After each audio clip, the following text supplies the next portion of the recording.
What is up, everyone? Doc Jake here with Athletes Potential, and today we are going to go over 2 drills to help out with your foot position when you run.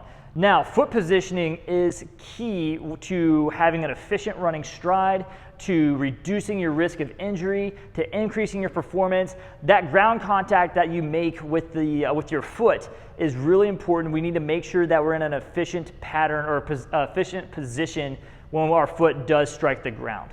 Now, what do I mean by that? I'm sure a lot of us have heard at some point that we should be heel striking or that we shouldn't be heel striking. We need to be on our toes. This is true on the ball of our foot, but there's a little bit more to the story with that. What we don't want to do is we don't want to be landing with our feet all the way out in front of us like so. So what will typically happen if we're overstriding and we land here, that's typically going to, what that does, you can see, like if I'm running or I'm trying to jog, that's going to send, because remember back to high school physics, that ground is going to push back with equal and opposite force, right? So it's going to push back up into my joints. And if I land all the way out here, I'm overstriding, that's going to send all of that pressure back up into my knees, up into my hips. It's a really, especially our knees, it's a really poor position to be in. Not only that from an injury standpoint, but from a performance standpoint, now we have that ground pushing us backwards, and now we've got to generate all that momentum to bring us back forward over top of our foot, okay?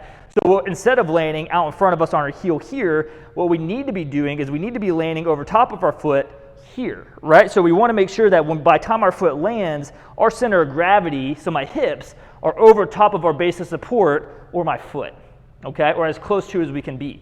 So here's what we're going to do. And that's true, it doesn't matter if you're jogging or sprinting. If you look up Usain Bolt's sprints in slow motion, you see by the time he lands, by that foot lands on the track, he's right back over top of his foot. He's not out in front of himself, even with those big long strides that he takes, okay? So there's 2 drills that we can do to make sure that we have an efficient movement pattern with this. The first one is going to be leaning up against the wall. We're going to do some knee drives, okay?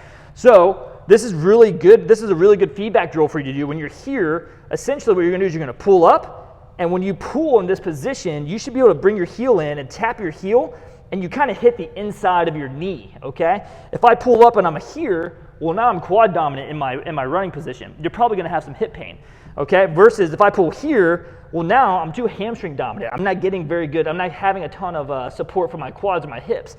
So what I need to do when you pull, boom, it's right here, right in the middle of that knee, okay? That's going to allow our quads and our hamstrings to work synergistically together to make sure that we have an efficient running pattern, okay? Now, once you do that and you're ready to throw some motion into it, or you're ready to go up to that next level, we're going to do something called a pull drill. This is one of my favorite drills to work on with my athletes. So we're going to be right here, start that foot up. You're essentially going to punch that ground, keeping this leg in a nice peg leg position, and come right back up, okay? So our arms kind of come with us. We're right here, and then if you wanted to see full speed, it would be here, right? And then one more time, we're making sure that we keep that knee pulled up in a good position. I'm not marching. I'm right here, keeping my ankle right on the inside of that knee, just like we did against the wall, right? I'm right here, so boom. Trying to stay nice and springy and keeping that foot directly underneath my knee, okay? So guys, those are 2 drills to work on improving your stride mechanics, in particular your foot position when you run. Give those a shot and let us know what you think. Thanks.